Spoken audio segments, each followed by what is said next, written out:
여전히 세상 속에 들어가서 살아가게 됩니다. 그 이유 중에 하나가 뭐냐면 사람들이 세상과 인생의 문제에 집중하지 못하게 하는 강력한 라이벌이 있기 때문입니다. 이건 뭐냐면 사람들이 가장 사랑하는 것입니다. 그리고 사람들을 영원토록 행복하게 해줄 것처럼 보이는 것입니다. 이것은 많으면 곧 행복해진다라고 생각되는 것입니다. 인생의 고통을 잊게 할 수 있는 가장 강력한 마취제 뭐죠? 예, 돈입니다. 여러분 돈이 행복을 줄 수 있습니까? 그렇죠. 돈이 행복을 줄 수 있죠. 예, 돈 있으면 행복합니다. 예, 누가 한 5억만 주면 갑자기 입가에 미소들이 다 막 생겨나지 않겠습니까? 예. 이 전도서에도 그렇게 얘기하고 있습니다. 전도서 5장 19절 20절 보니까 이렇게 얘기하고 있어요. 한 절씩 교독하면 또한 어떤 사람에게든지 하나님이 재물과 부요를 그에게 주사 능히 누리게 하시며 제 몫을 받아 수고함으로 즐거워하게 하신 것은 하나님의 선물이라. 그는 자기의 생명의 날을 깊이 생각하지 아니하리니 이는 하나님이 그의 마음에 기뻐하는 것으로 응답하심이니라. 그러니까 하나님이 재물과 부요를 준 사람은 자기의 생명의 날을 깊이 생각하지 아니한다라고 말하고 있습니다. 자기의 생명의 날을 깊이 생각하지 아니한다. 무슨 말입니까? 방금 제가 말씀드렸던 인생의 그 복잡한 문제, 근본적인 문제, 세상의 문제 때문에 고통받을 겨를이 없는 거죠. 가지고 있는 그 부유함을 누리면서 살아가니까 그 고통을 잊으면서 계속 잊으면서 살아가고 나름대로의 행복을 누린다는 것입니다. 이렇게 생각해 보면 물질을 통해서 행복을 누릴 수 있는 것 같습니다. 그렇지 않습니까? 자, 여러분 어떻습니까? 물질을 통해 행복을 누릴 수 있습니까? 맞습니까? 그렇죠. 일단 우리는 없으니까 있으면 누릴 수 있을 것 같습니다. 틀립니까? 틀린 건 잘 모르겠어요. 일단은 많이 가져봐야지 틀린지 아는데. 예. 3번 뭡니까? 맞을 때도 있고 틀릴 때가 있다. 정황상 답은 3번인 것 같습니다. 그렇죠? 맞을 때도 있고 틀릴 때도 있고. 성경에 보면 물질 자체를 악하다고 얘기하지 않습니다. 전도서 10장 19절을 우리 청년들이 한번 읽어볼까요? 잔치는 희락을 위하여 베푸는 것이요 포도주는 생명을 기쁘게 하는 것이나 돈은 범사에 이용되느니라. 자, 돈은 범사에 이용된다. 이 뜻이 뭐냐면 돈으로 할 수 있는 게 많다는 겁니다. 돈으로 여러 가지 일들을 할 수 있다는 것입니다.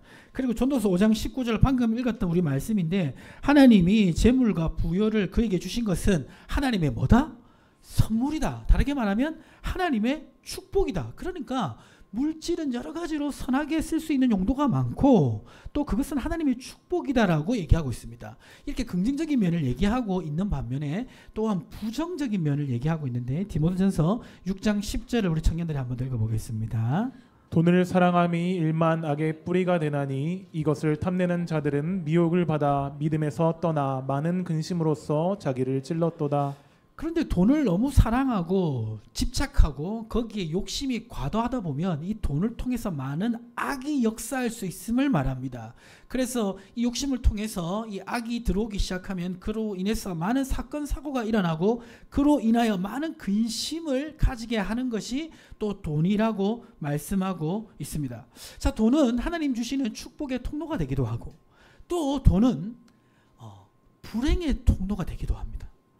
자, 그러면 우리가 물질을 통해서 행복을 누리기 위해서는 어떻게 돈에 대해서 생각하며 살아야 될까요? 물질을 통해 행복을 누리기 위해서 우리가 기억해야 될 것은 첫 번째, 같이 한번 읽어보겠습니다. 인생을 하나님께 맡기며 감사하며 살아야 합니다. 옆에 계신 분의 눈을 보고 이렇게 말하겠습니다. 인생을 하나님께 맡기며 감사하며 살아가세요. 이렇게 한번 외치겠습니다.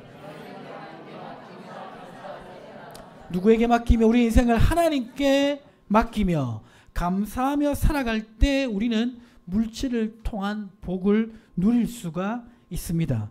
사람들은 자기가 쓰기에 충분한 물질이 있으면 행복해질 거라고 보통 생각합니다. 그런데 실제로 우리가 살아가는 인생에서 자기가 원하는 만큼 물질을 얻는 사람은 몇 프로나 될까요?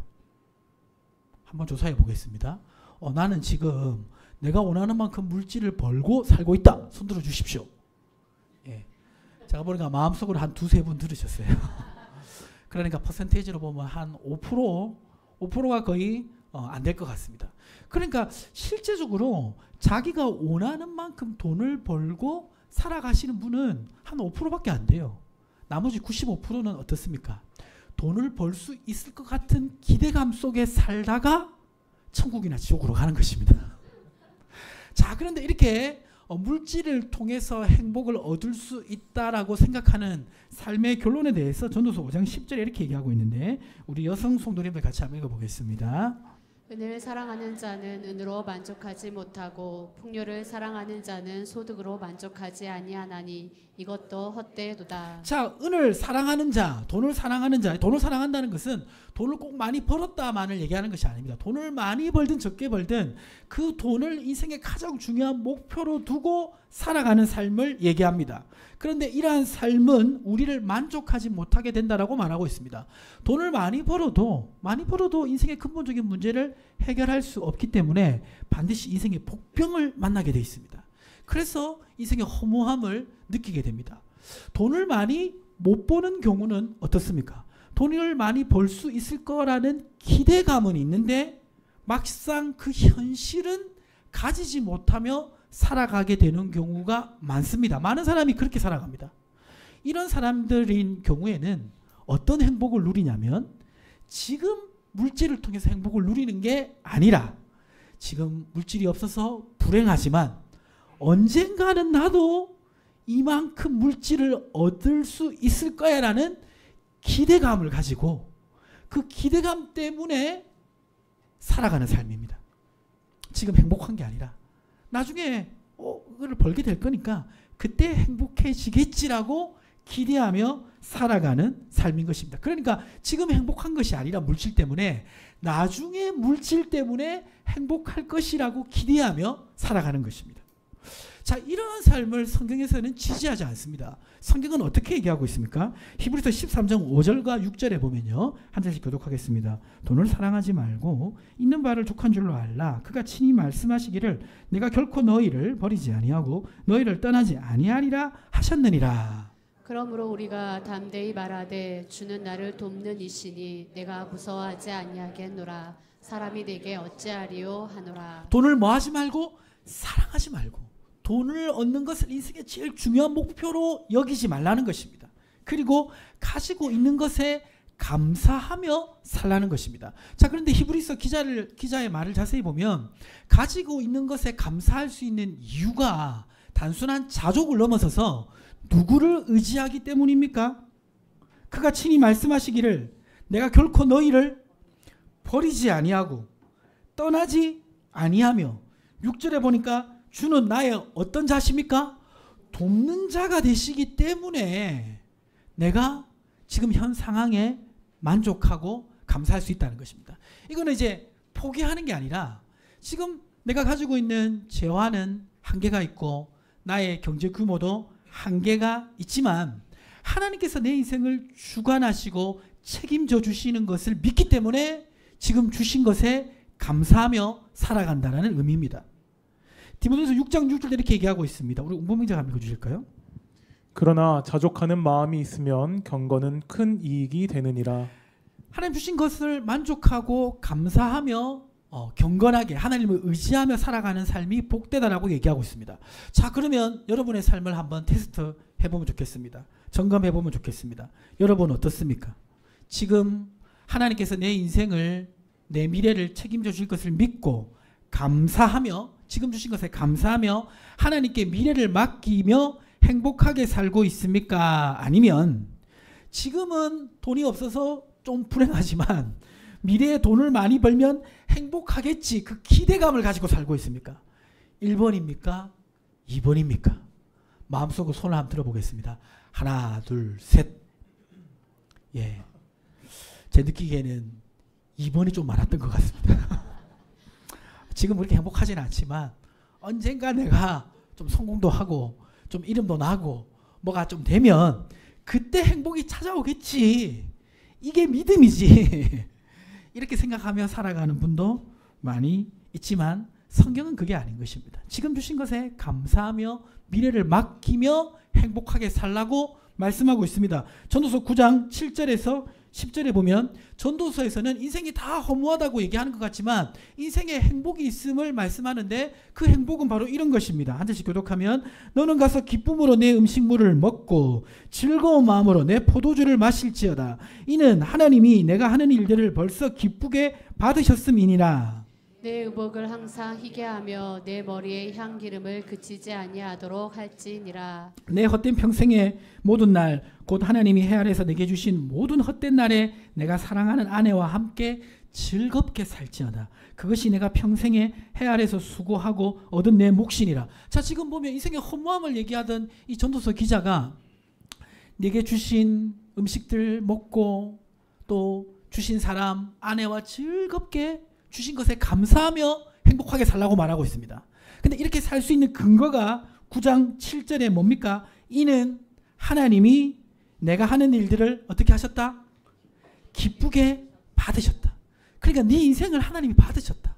네 인생을 하나님이 기억하시고 하나님이 책임지시고 하나님이 인도하시니까 지금 주신 것에 감사하며 행복하게 살아가라고 하고 있는 것입니다. 이러한 전도서의 내용은 반복됩니다. 전도서 9장 10절도 이렇게 얘기하고 있습니다. 헛된 평생의 모든 날 곧 하나님이 해 아래에서 내게 주신 모든 헛된 날에 누구와 함께 즐겁게 살지어다? 사랑하는 아내와 즐겁게 살지어다. 많은 돈과 함께 즐겁게 살지어다가 아니라 주신 것, 이미 주신 것을 감사하며 행복하게 살라고 말씀하고 있는 것입니다. 꼭 여기 이제 꼭 아내, 남편만 해당되는 게 아니죠. 가족들을 의미한다고 보면 더 정확하겠습니다. 여러분, 가족들과 지금 행복하게 살고 계십니까? 감사하며 살고 있습니까?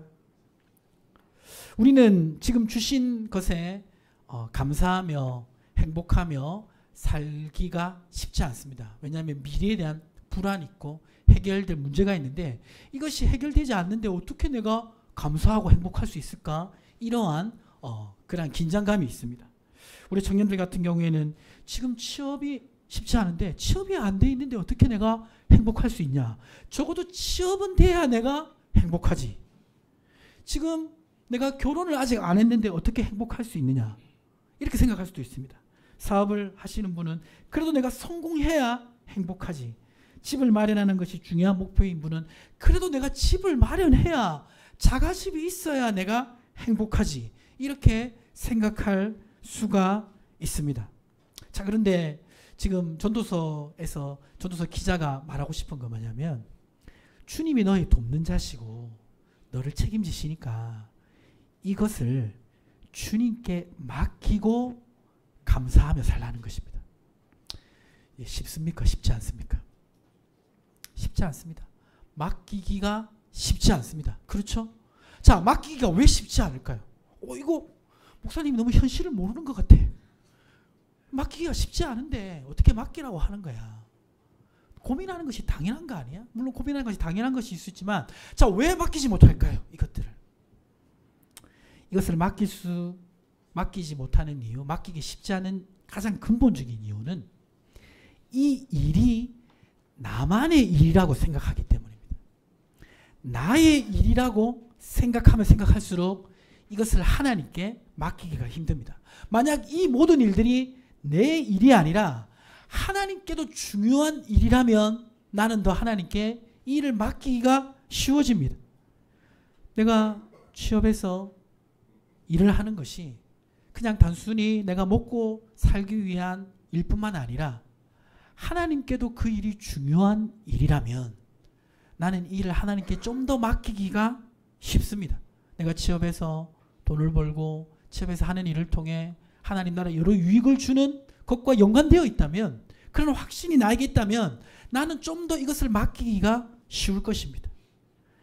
결혼해서 가정을 이루는 것도 단순히 내가 가정을 이루는 목표를 넘어서서 하나님이 원하시는 가정을 세우는 그런 마음이 있고 기도가 있다면 그것을 주님께 맡기기가 좀 더 쉬워질 것입니다. 사업도 그렇고 또 내가 집을 마련하는 것도 그렇습니다. 내가 자가집을 가지는 것도 하나님께 유익이 된다라고 생각한다면 이것을 주님께 맡기기 쉬울 것입니다. 그래서 성경은 분명히 우리에게 이렇게 얘기합니다. 마태복음 6장 31절에서 34절 말씀 보시면 자, 한 절씩 보겠습니다. 31절 같이 한번 읽어볼까요? 그러므로 염려하여 이르기를 무엇을 먹을까 무엇을 마실까 무엇을 입을까 하지 말라. 이는 다 이방인들이 구하는 것이라 너희 하늘 아버지께서 이 모든 것이 너희에게 있어야 할 줄 아시느냐. 자, 지금 주님은 우리가 염려하는 그것에 대해서 염려하지 말아야 될 이유를 뭐라고 얘기하고 계십니까? 하나님이 알고 있다, 모르고 있다? 알고 있다는 겁니다. 그 필요를 알고 있다는 겁니다. 그러면 우리는 믿음을 가지고 어디에 초점을 맞춰야 됩니까? 33절 같이 한번 읽어보겠습니다. 그런즉 너희는 먼저 그의 나라와 그의 의를 구하라. 그리하면 이 모든 것을 너희에게 더하시리라. 내 일로만 생각해서 이 일을 추구하지 말고 나의 모든 일이 하나님 나라의 일과 연관되게 만들라는 것입니다. 내가 취업을 하는 것도, 결혼을 하는 것도, 돈을 많이 벌어야 되는 이유도 하나님 나라를 위해서 하라는 것입니다. 그러면 그것은 나의 일뿐만 아니라 하나님의 일이 되는 줄 믿습니다. 그러면 그것을 맡기기가 쉬워집니다. 그래서 이어서 이렇게 얘기하죠. 34절에 뭐라고 얘기합니까? 그러므로 내일 일을 염려하지 말라. 내일 일은 내일이 염려할 것이요 한날의 괴로움은 그날에 족하니라 하면서 하나님께 염려를 맡기며 하루하루 감사하며 살아갈 수 있는 그 길들을 보여주고 계신 것입니다. 사랑하는 성도님들, 이것을 맡기시기를 주님의 축복합니다. 그냥 단순히 맡기는 것이 아니라 내 모든 염려와 계획이 하나님 나라의 일과 연관되도록 생각하시고 조정하시고 그리고 기도하시기를 주님으로 축복합니다. 그리고 주님 나라의 우선순위를 들고 이 모든 것을 행할 때 하나님 책임져 주실 줄 믿습니다. 목사님 너무 현실을 몰라 이렇게 생각하실 수도 있는데요. 이거는 우리 대한민국 역사가 증명한 사실입니다. 수십 년 전에 우리 조국교회 성도들은요, 우리보다 훨씬 더 가난했고 훨씬 더 열악한 환경 가운데 있었습니다. 그런데 우리와 비교해 볼 때 한 가지 나은 점이 있었는데 그건 뭐냐면 이 믿음이 있었어요.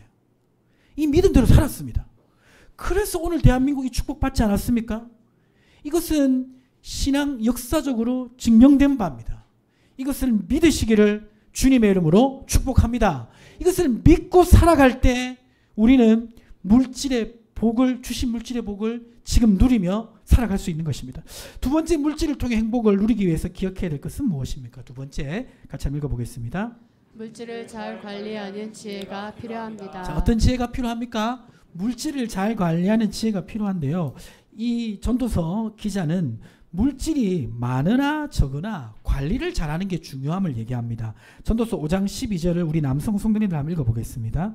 노동자는 먹는 것이 많든지 적든지 잠을 달게 자거니와 부자는 그 부유함 때문에 자지 못하느니라. 전도서 5장 13절을 우리 여성 성도님들 한번 읽어보겠습니다. 내가 해 아래서 큰 패단되는 일이 있는 것을 보았나니 곧 소유주가 재물을 자기에게 해가 되도록 소유하는 것이라. 자, 잘 이해는 안 되는데 물질이 많아도 지금 문제가 된다고 말하고 있습니다. 물질이 너무 많으면 자지 못한다. 그것 때문에.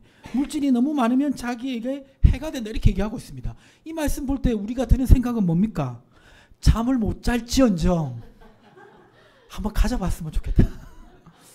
그게 나한테 해가 될지언정 한번 넉넉하게 소유해봤으면 좋겠다. 이거 무슨 말도 안 되는 소리냐 이렇게 생각할 수 있는데 이 물질이 많아도 관리를 하지 못하면 이것이 의미가 없다라고 말하고 있고요. 전도서 6장 2절에 보면 어떤 사람은 물질을 많이 받아도 그것을 관리하지 못하면 결국 다른 사람이 누리게 된다라고 또 얘기하고 있습니다. 그러니까 많이 버는 것도, 잘 버는 것도 중요하지만 좀 더 우리가 중요하게 생각해야 될 것은 뭐냐면 우리가 버는 것은 항상 생각을 많이 하잖아요. 근데 버는 것은 생각을 많이 하는데 관리하는 것에 대해서는 생각을 적게 하는 경향이 있습니다. 자, 그러면 이 관리를 어떻게 하면 좋을까? 성경에 보면 돈이 많은 사람이면서 예수님의 제자다라고 표현되어 있는 이 좀 특별한 사람이 있습니다. 마태복음 27장 57절 보시면 이 사람의 이름은 누굽니까? 아리마대 부자 요셉이다. 보통 성경에서 부자라고 했을 때는 웬만큼 있어서 부자라고 안 하는 거거든요. 돈이 진짜 많은 사람이죠. 자, 근데 부자인데 그는 또 예수의 누구다? 제자다. 부자이면서 제자다. 이 아리마대 사람 요셉이 예수님의 일생 가운데 했던 정말 중요한 일이 있는데 바로 예수님의 장례를 치른 일입니다. 그 장례를 치를 때 이 아리마대 사람 요셉은 혼자 하지 않고 자기와 같이 부자인 니고데모와 같이 이 일을 했는데, 요한복음 19장 38절 40절 한 절씩 교독하면 아리마대 사람 요셉은 예수의 제자이나 유대인이 두려워 그것을 숨기더니 이 일 후에 빌라도에게 예수의 시체를 가져가기를 구하매 빌라도가 허락하는지라 이에 가서 예수의 시체를 가져가니라.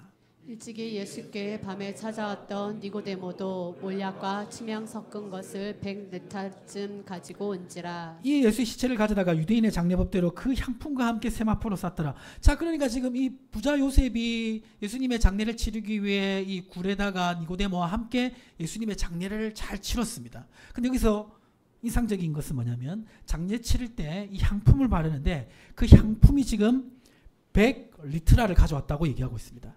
이 니고데모 가져왔는데요. 100리트라는 34kg 정도 되는데 보통 왕이 장례 치를 때 쓰는 향품의 양입니다. 이제 이거 금액으로 환산하면 최소 수억에서 수십억까지 가는 비용입니다. 자, 지금 이 아리마대 사람 부자 요셉 그리고 니고데모는 가지고 있는 자신의 물질을 예수님이 장례 치르는 이 일에 귀하게 쓴 것을 보게 됩니다. 자, 이것이 우리가 물질을 잘 사용하는 중요한 그런 방향 중에 하나입니다. 마태복음 6장 19절과 20절에 이렇게 얘기하고 있습니다. 한 절씩 교독하면 너희를 위하여 보물을 땅에 쌓아두지 말라. 거기는 좀과 동록이 해하며 도둑이 구멍을 뚫고 도둑질하느니라. 오직 너희를 위하여 보물을 하늘에 쌓아두라. 거기는 좀이나 동록이 해하지 못하며 도둑이 구멍을 뚫지도 못하고 도둑질도 못하느니라. 내 보물을 때로는 주식에 넣어두기도 하고 때로는 여러 이 투자 상품에 넣어두기도 하는데 좀과 동록이 도둑이 해할 때가 많지요. 그렇죠? 예. 그러나 하늘에 쌓아둘 때 이 재물은 그 보물은 그 가치가 영원히 유지된다라고 말씀하고 있습니다. 이것은 이제 단순히 천국에 가서 보상받는다 이런 의미를 넘어서서 영원한 가치를 가진다라는 그런 의미가 있습니다. 그래서 우리가 쓰는 이 돈이 하나님 나라와 그 영광을 위해 쓰여질 때 영원한 가치를 가지게 됨을 얘기하고 있습니다. 이것이 돈을 잘 관리하는 중요한 방향 중에 하나입니다. 또 돈을 잘 관리하기 위해서는 어떻게 되냐면 디모데전서 6장 17절과 19절에 이렇게 기록하고 있습니다. 한 절씩 교독하면 내가 이 세대에서 부한 자들을 명하여 마음을 높이지 말고 정함이 없는 재물에 소망을 두지 말고 오직 우리에게 모든 것을 후히 주사 누리게 하시는 하나님께 두며 선을 행하고 선한 사업을 많이 하고 나누어 주기를 좋아하며 너그러운 자가 되게 하라. 같이 있습니다. 이것이 장래에 자기를 위하여 좋은 터를 쌓아 참된 생명을 취하는 것이니라. 이 돈을 선한 목적으로 지혜롭게 잘 사용해야 되는데 그러기 위해서는 가지고 있는 이 돈 때문에 마음을 높여서 그 돈을 자랑하고 그 돈에 많은 소망을 두고 살지 말 것을 얘기하고 있습니다. 사실 이제 오늘날 이 현대인들은 돈을 많이 벌어서 어디에 쓰고 싶어 합니까? 주로 자기 자신을 위해서 쓰고 싶어 할 때가 많습니다. 자기 자신의 피로, 자신의 욕구를 채우는데 많은 돈을 쓰고 그것을 굉장히 유익하게 생각합니다. 요새 그 젊은 청년들은 플렉스 한다 이래가지고 돈이 많이 없음에도 불구하고 자기를 위해서 돈을 아낌없이 쓰는 것을 가치 있게 여깁니다. 그런데 이제 이 플렉스 하는 것도 좋은데 지금 여기 보면 이 돈을 어디에 많이 쓸 것을 얘기하고 있습니까? 18절에 보니까 선을 행하고 선한 사업을 많이 하고 나누어 주기를 좋아하며 너그러운 자가 되게 하라. 하나님 나라와 그의 영광을 위해서 쓸 뿐만 아니라 어렵고 연약한 이웃들을 위해서 그 돈을 사용할 것을 얘기하고 이것이 장래에 더 좋은 결과를 만들어낼 거라고 약속을 해주고 있습니다. 우리 어른들을 아시는지 모르겠는데요. 요새 우리 젊은 자매들이 결혼 전에 자매들이 프로포즈 할 때 꼭 보통 받아야 될 게 하나 있는데 그게 뭔 줄 아십니까? 예, 주로 명품 가방을 받습니다. 명품 가방. 예, 프로포즈 할 때 명품 가방을 받아요. 예, 받으신 분도 있고 그걸 몰랐는데 이렇게 지금 생각하시는 분이 있는데 명품 가방 하면 얼마 합니까? 다 100단위가 넘죠. 300, 500 막 이렇게 합니다. 자기 자신만을 위해서 그렇게 물질을 쓰는 거, 그것이 좋은 방향이 아님을 얘기하고 있습니다. 그럼 어떻게 됩니까? 지금 이제 결혼을 혹시 생각하고 있는 우리 자매들 중에 받을 거라고 생각하고 있는데 오늘 이 말씀을 듣고 어떻게 해야 되겠습니까? 받지 말아야 되겠습니까? 예, 뭐 안 받을 수 있으면 좋은데요.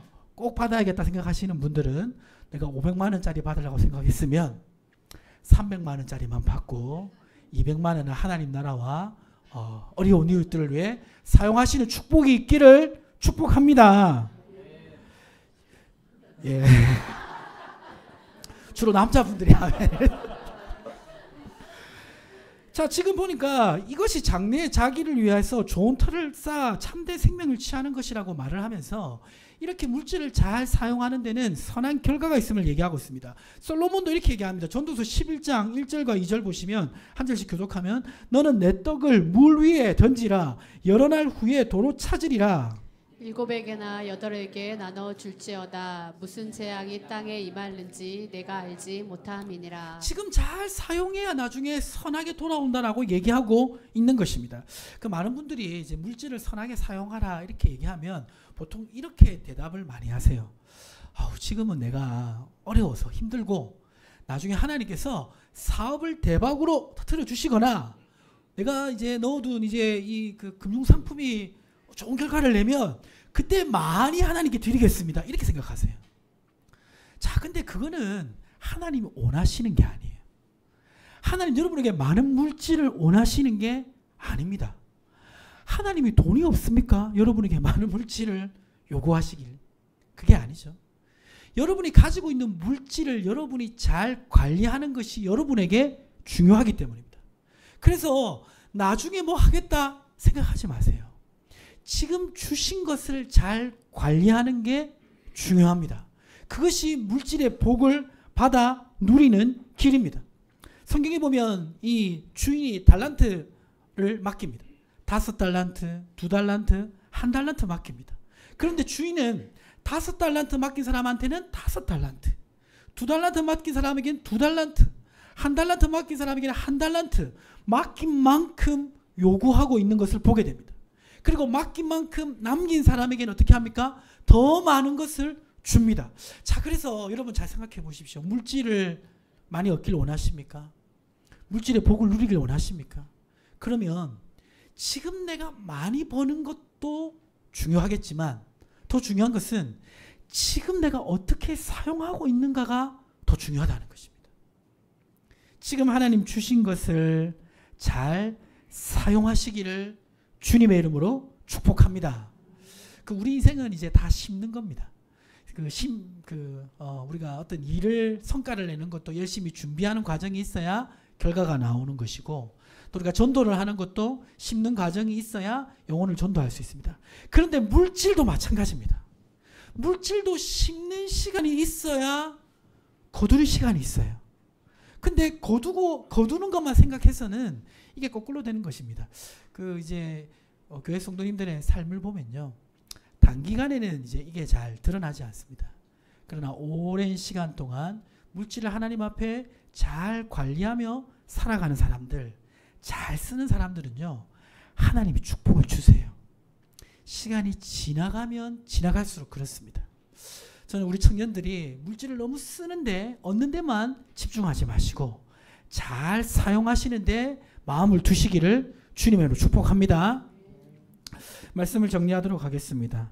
물질은 때로는 우리에게 축복의 통로가 되기도 하고 때로는 물질을 통해서 어려움과 고통을 받기도 합니다. 주님 주신 물질을 잘 사용하고 행복을 누리기 위해서는 어떻게 해야 됩니까? 먼저는 인생을 하나님께 맡기며 감사하며 살아야 됩니다. 두 번째는 주신 물질을 잘 관리하며 선하게 사용하는 지혜가 필요합니다. 그때 하나님께서 물질을 통한 행복을 누리게 하실 줄 믿습니다. 하나님 아버지, 전도서 말씀을 통해 우리 인생을 두루 살펴보고 있습니다. 우리 인생의 정말 중요한 주제 물질에 대해서 오늘 살펴보았습니다.